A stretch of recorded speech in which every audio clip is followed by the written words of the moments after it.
আসসালামু আলাইকুম। সবার আগে বাছাই করা ১০টি আন্তর্জাতিক খবর জানিয়ে দেব। প্রথমেই থাকছে শিরোনাম। তবে তার আগে অনুরোধ থাকবে ভিডিওটিতে একটি লাইক দিবেন।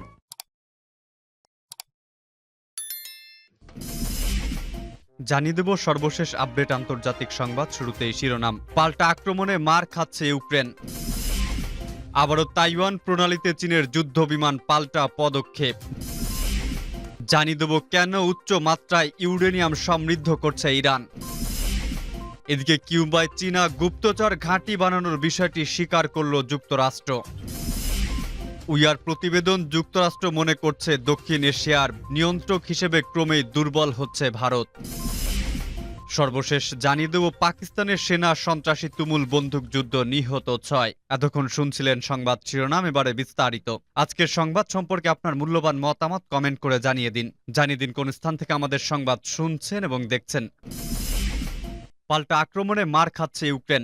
রাশিয়ার প্রেসিডেন্ট ভ্লাদিমির পুতিন দাবি করেছেন রুশ বাহিনীর বিরুদ্ধে দীর্ঘ প্রত্যাশিত পাল্টা আক্রমণ শুরু করেছে ইউক্রেনীয় সেনারা এবং ডিফেন্স লাইন উল্লেখযোগ্য ক্ষয়ক্ষতির মুখে পড়েছে। শুক্রবার রাশিয়ার সোচি শহরে প্রথমবারের মতো এমন বিরল মন্তব্য করেন রুশ প্রেসিডেন্ট। ইউক্রেনের দক্ষিণ ও পূর্বাঞ্চলে তুমুল লড়াইয়ের কথা জানিয়েছে রাশিয়াও। তবে দীর্ঘ প্রতীক্ষিত পাল্টা আক্রমণ নিয়ে নিরাপত্তা বজায় রেখেছে কিয়েভ। আক্রমণের সময় ইউক্রেন সাধারণত সাংবাদিকদের রণক্ষেত্র থেকে সংবাদ সংগ্রহের অনুমতি দেয় না। ইউরেশিয়ান ইকোনমিক ইউনিয়নের অন্য রাষ্ট্রপ্রধানদের সঙ্গে বৈঠক শেষে সাংবাদিকদের মুখোমুখি হন ভ্লাদিমির পুতিন। এ প্রসঙ্গে প্রশ্নের জবাবে তিনি বলেন, আমরা স্পষ্টভাবে বলতে পারছি হামলা শুরু হয়েছে। ইউক্রেনের সেনাবাহিনীর সামরিক রসদ ব্যবহার দেখেই তা বোঝা যাচ্ছে। এ বিষয়ে বিশদ বিবরণ না দিয়ে পুতিন আরো দাবি করেন, ইউক্রেনীয় সেনারা যে লক্ষ্যে এই অভিযান শুরু করেছে তা এখনো অর্জিত হয়নি। তাদের সেনারা বড় ক্ষতির মুখে পড়ছে। তীব্র লড়াইয়ের প্রতি ৩ জন ইউক্রেনীয় সেনার বিপরীতে প্রাণ হারাচ্ছেন একজন রুশ সেনা। প্রতীক্ষিত পাল্টা আক্রমণ শুরু হয়েছে কিনা এ বিষয়ে আনুষ্ঠানিক ঘোষণা দেয়নি কিয়েভ, কিন্তু রুশ নিয়ন্ত্রিত কয়েকটি অঞ্চলের হামলার ঘটনা বেড়েছে। গত কয়েকদিনে দক্ষিণ ও পশ্চিমাঞ্চলীয় রণক্ষেত্রের ক্ষয়ক্ষতির মুখে পড়ছে রুশ বাহিনী। মস্কো দাবি করেছে ইউক্রেনীয় জাপোরিজিয়া অঞ্চলে রাশিয়ার প্রতিরক্ষা রেখা ভেঙে ফেলতে বারবার চেষ্টা করেছে এবং দক্ষিণের সরবরাহ লাইন বিচ্ছিন্ন করার চেষ্টা করছে। রুশ সেনাবাহিনীর বিরুদ্ধে পাল্টা আক্রমণ শুরু হয়েছে বলে মনে করছেন ওয়াশিংটন ভিত্তিক থিঙ্ক ট্যাঙ্ক প্রতিষ্ঠান institute for the study of war. টুইটের প্রতিষ্ঠানটি বলেছে, ইউক্রেন জুড়ে বিভিন্ন ধরনের সামরিক কর্মকাণ্ড ইঙ্গিত করছে যে আক্রমণ চলছে।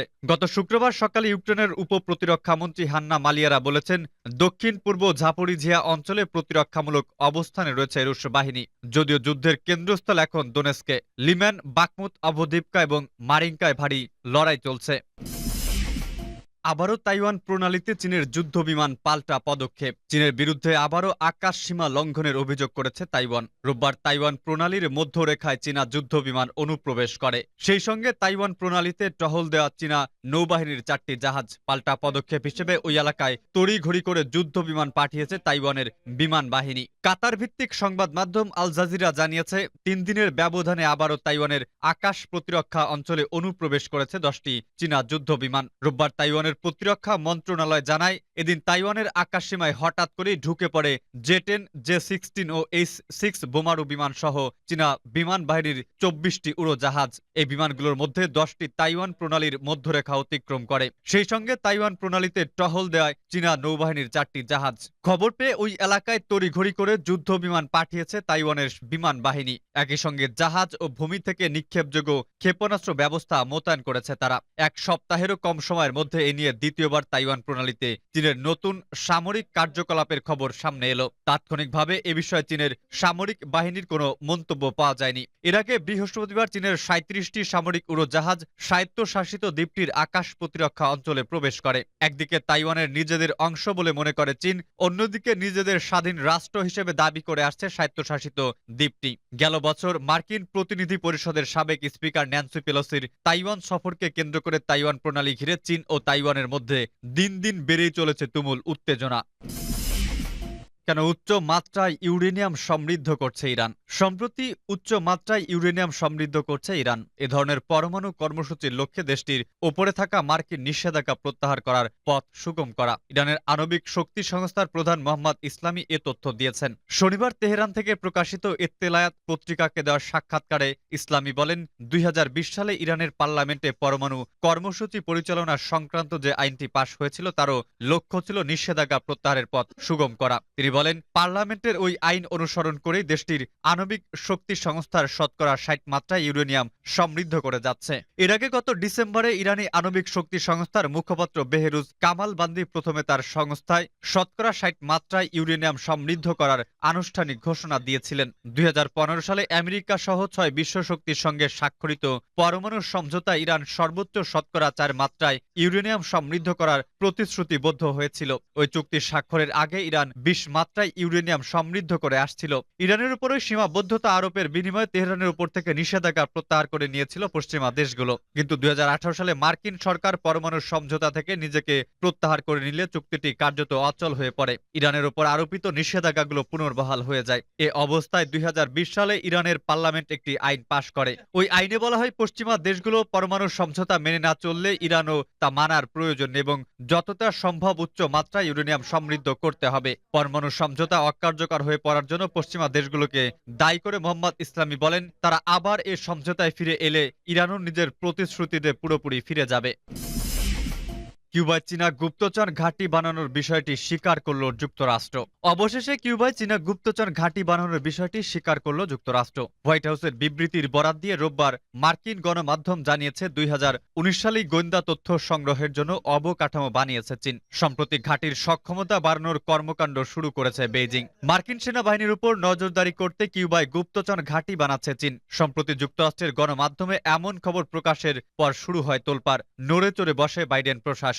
গুপ্তচর ঘাঁটি তৈরির বিষয়ে কিউবার সঙ্গে চীনের চুক্তি হচ্ছে, এ ধরনের কোনো তথ্য যুক্তরাষ্ট্রের কাছে নেই বলে জানায় পেন্টাগন। তবে একদিন পরে কিউবায় গুপ্তচর ঘাঁটির বিষয়টি স্বীকার করেছে হোয়াইট হাউস। রোববার মার্কিন গণমাধ্যমে উঠে এসেছে এমন তথ্য।